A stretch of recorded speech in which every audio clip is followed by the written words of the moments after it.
চাঁপাইনবাবগঞ্জ জেলার নাচুল উপজেলার কসবা ইউনিয়নের মহিষপুর গ্রামের বাসিন্দা শাহিন আলী স্থানীয়দের কাছে এক বিস্ময়কর ব্যক্তিত্ব।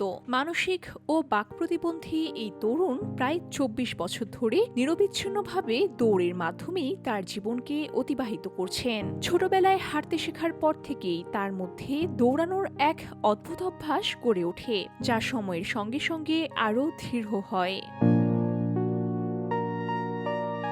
জানা যায় মাত্র ৬ বছর বয়সে হাঁটতে শেখার পর থেকেই তিনি দৌড়ানো শুরু করেন এবং এরপর থেকে তাই হয়ে ওঠে তার একমাত্র চলার মাধ্যম। সকাল, দুপুর কিংবা রাত, সময়ের কোনো বোধ যেন তার মধ্যে নেই। প্রখর রোদ, ঝড় বৃষ্টি কিংবা তীব্র শীত, কোনো প্রতিকূল আবহাওয়ায় তার এই অবিরাম দৌড় থামাতে পারেনি। নিজের হাতে তৈরি করা একটি ছোট বিয়ারিং গাড়ি সবসময় সঙ্গে নিয়ে সমান তালে ছুটে চলেন তিনি। মহিষপুর গ্রাম থেকে শুরু করে তাকে কখনো নাচুল উপজেলা, কখনো জেলা শহর, আবার কখনো পাশের গোমস্তাপুর উপজেলা কিংবা নওগাঁ জেলাতেও দেখা যায় তাকে। দীর্ঘ পথ কিংবা ক্লান্ত শরীর, কোনো কিছুই যেন তার গতিকে থামাতে পারে না। তবে যত দূরেই যাত্রা হোক না কেন, দিন শেষে তিনি ফিরে আসেন নিজ বাড়িতে। শাহিন আলীর পারিবারিক অবস্থাও অত্যন্ত নাজুক। তার বাবা তৈবুর রহমান একজন হতদরিদ্র কৃষক। আর্থিক সংকটের কারণে সন্তানের প্রয়োজনীয় চিকিৎসা নিশ্চিত করতে পারেননি তিনি। আমার ছেলে শাহিন মোটামুটি ৮ বছর পর লিয়ে বেড়েছি। ৮ বছর পরে একটু করে পা পেলে সে লেড়াক বেড়ায়, কথাবার্তা কিছু বলতে পারে না।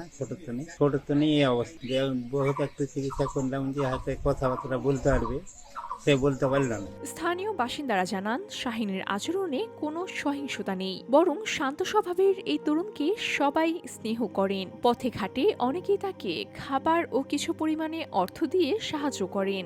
সম্পর্কে ভাসতে হয় ওই হিসেবে দেখি গ্রামের ছেলে তো অনেক দূর দূর চলে যাই গাড়ি নিয়ে। আমরা অটো চালাই, তো আজ দেখবো যে রহনপুর, কাল দেখবো যে কানসাটের রাস্তায়, আরেকদিন দেখবো যে নিয়ামতপুর। তো এমনি গাড়িতে উঠতে বললে ওই সহসায় উঠবে না, ওর গাড়ি চালায় হবে যাবে। হ্যাঁ, ওটাই ওর মজা, ওটাই ওর আনন্দ।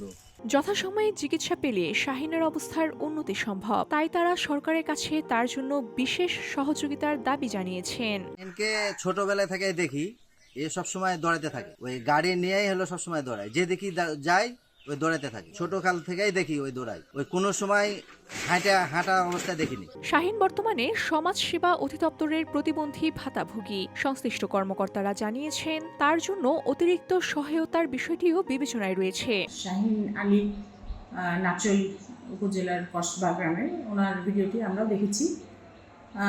ওনাকে সমাজসেবার আওতাধীন যে সুবিধা তার মধ্যে হচ্ছে প্রতিবন্ধী ভাতা, সেটা অলরেডি কিন্তু দেওয়া আছে। আর সমাজসেবার আমরা পুরো পরিবার, সমাজসেবার পরিবার তার এবং তার পরিবারের পাশে সবসময় আছি। তার সুস্থতার জন্য বা অন্যান্য প্রয়োজনে যদি আর কোনো সহযোগিতার দরকার হয়, আমরা সাথে আছি সবসময়। শাহিনের বাবা মা এই অদ্ভুত জীবনযাপনে একদিকে খুশি হলেও চিকিৎসা করতে না পারার আক্ষেপ এখনো তাদের মনে রয়ে গেছে। তবু সব বাধা পেরিয়ে শাহিনের এই নিরন্তর দৌড় যেন জীবনের এক অন্যরকম গল্প হয়ে উঠেছে স্থানীয়দের কাছে। VOD Bangla news desk.